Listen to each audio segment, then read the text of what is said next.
Comment avoir une bonne relation avec son coach?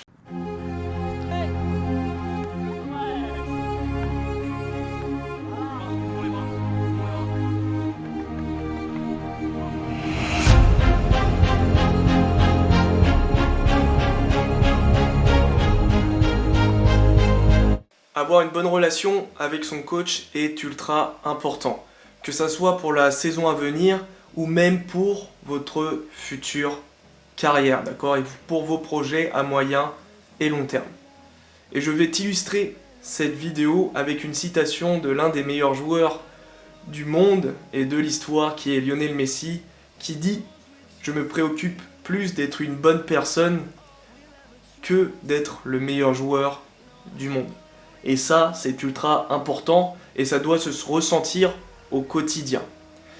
Donc pour avoir une bonne relation avec son coach, je vais te donner plusieurs points, tout simplement, que tu dois mettre en place dès le début de la saison et tout au long de ta carrière de footballeur, que tu sois jeune, moins jeune, ou etc. C'est ultra important parce que le coach va prendre des décisions, que tu sois réserviste, remplaçant, titulaire, va décider de te faire ou pas une saison blanche ou de te faire jouer durant toute cette saison. Et tu verras qu'avoir une bonne relation avec son coach peut t'apporter énormément. Alors en point numéro 1, il va falloir tout simplement discuter dès le départ avec ton coach. Mettre les choses au clair.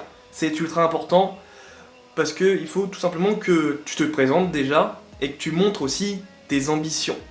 Voilà, il va falloir échanger avec ton entraîneur pour déjà mettre en place les premières bases de votre relation. Tu vas te présenter à lui, tu vas lui dire ton style de jeu, il va te poser des questions aussi, vous allez échanger, et là, c'est les premières bases de cette relation qui vont être mises en place. Tu vas lui présenter un peu ta personnalité aussi, il va le sentir, tu vas être quelqu'un peut-être de plus communicant ou peut-être un peu plus réservé, et si tu es réservé, ça va peut-être être dur de mettre les choses à plat avec lui, mais il va falloir le faire quand même. C'est ultra important si tu veux tout simplement passer aussi une bonne saison, en tout cas une saison agréable. Et tu vas lui demander tout simplement d'être honnête, d'accord? Et va venir aussi le moment où il va te dire que le rôle dans lequel il te voit cette saison au sein de cette équipe, remplaçant, réserviste numéro 2, numéro 1, donc titulaire indiscutable. Alors, tout simplement, les coachs, la plupart du temps, ont l'idée par l'effectif qu'ils ont des numéros 1 qu'ils ont. À part nouveaux joueurs et à part aussi un coach qui arrive tout simplement au sein d'un club et qui est tout simplement nouveau. Mais voilà, ils ont toujours un peu une idée dès les premiers entraînements de qui va être titulaire ou non. Donc il va te le dire soit franchement ou soit il va essayer de te la faire à l'envers, on va dire, tout simplement en te disant qui sélectionnera l'équipe pendant la préparation physique et au fil des matchs amicaux.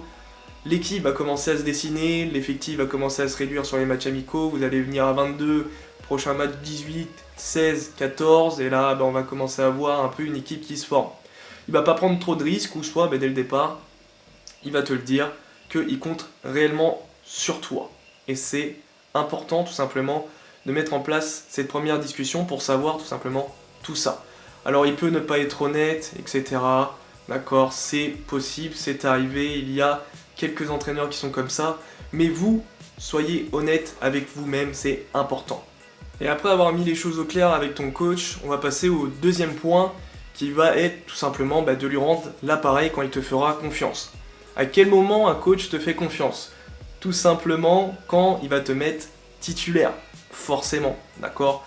Quand il va communiquer avec toi, te passer des consignes, te donner des responsabilités aussi, je sais pas, capitaine, mais aussi des consignes, par exemple si tu n'es pas capitaine mais que tu es milieu défensif, voilà, gérer les deux milieux qui sont devant toi selon ton dispositif, gérer le pressing, c'est toi qui communiques, il va te dire en premier pour pousser l'équipe à les presser, etc. Parce que tout simplement, il va avoir confiance en toi, en ton intelligence de jeu et ta capacité athlétique aussi, d'accord? Et là, il va falloir lui rendre l'appareil. Comment lui rendre l'appareil?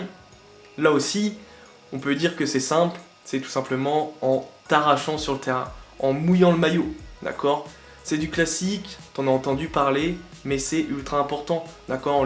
En respectant ses consignes, mais aussi tu peux tout simplement communiquer avec lui en disant mais écoute, ça j'ai un peu du mal à comprendre. Tout simplement, évite aussi dès le début de remettre en cause ses consignes, d'accord? Ça c'est important aussi, c'est un petit détail. Ne remets pas en cause les consignes de ton coach, c'est ultra important, surtout au début de saison, d'accord? Attends qu'il y ait vraiment un lien de confiance qui vous lie pour ensuite réellement échanger sur les consignes tactiques particulières, etc. Donc rends-lui l'appareil en faisant des bonnes prestations, en respectant les consignes, en faisant ton taf, même si parfois ça peut être difficile, même si parfois tu ne peux pas les comprendre ou tu n'y crois pas forcément au début, donne-toi à fond et respecte ses consignes et rends-lui l'appareil. Et là on va arriver au troisième point, le Graal pour toi. Tu vas avoir tout simplement un lien de confiance, d'accord, qui va s'être créé. Un lien solide où tu vas pouvoir tout simplement en tirer les avantages. Qu'est-ce que ça veut dire, les avantages que tu vas pouvoir en tirer? Tu as ce lien de confiance.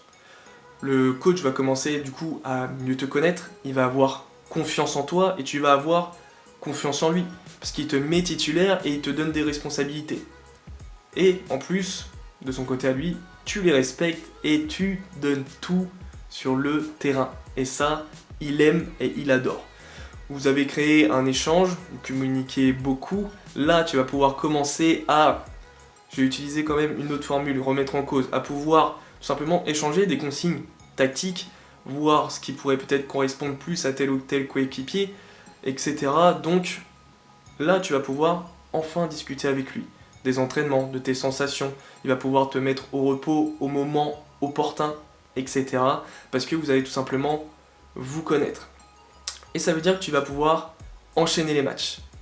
Tu vas aussi, lors des matchs où ça sera plus difficile pour toi, compter sur lui parce qu'il va avoir confiance en toi, il va savoir qui tu es et malgré tes mauvaises performances, il va te laisser titulaire. Bien sûr, pas sur une grande série de matchs, si tu enchaînes des mauvais matchs, au bout d'un moment, il va voir son rôle remis en cause par les autres joueurs. Mais ça va pouvoir aussi te protéger, d'accord?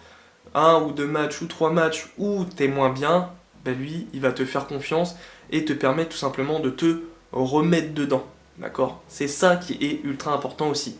Et, j'en ai pas parlé encore, bien évidemment, si un jour tu décides de partir ailleurs, lui, il pourra appuyer ta candidature. Alors qu'une mauvaise relation, tout simplement, le coach il va dire lui c'est une tête brûlée, il écoute rien, il fait pas les efforts, etc. Alors que là, avec un lien de confiance, il va pouvoir appuyer, il est assidu à l'entraînement. Voilà, c'est quelqu'un qui donne tout, qui écoute, voilà, c'est quelqu'un en qui on peut avoir confiance et en plus, il est honnête.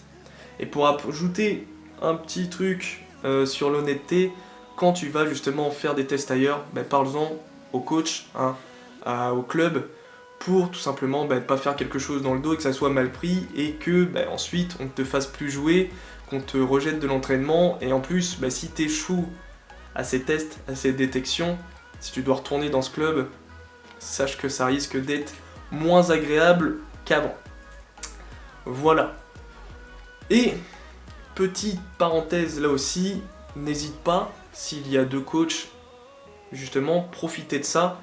S'il y a l'un des coachs où tu sens que ça passe pas, que voilà, peut-être te rabattre sur le coach adjoint, puisque s'ils sont tous les 2 coachs, c'est qu'il y a une entente, d'accord, la plupart du temps, les clubs ne font pas les choses au hasard, donc n'hésite pas à choisir peut-être le coach avec qui ça passera plus simplement, surtout si toi tu es timide, un peu réservé de base.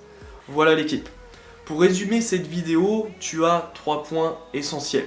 Il va falloir mettre les choses au plat, tout simplement en te présentant à ton coach et parler de tes objectifs et échanger sur ce que va t'apporter ce coach et le rôle qu'il va t'attribuer pendant cette saison.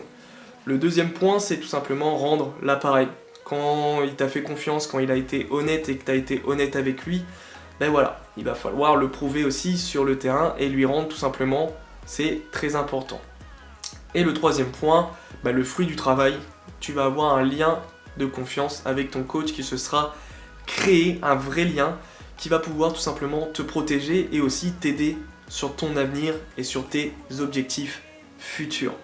Voilà.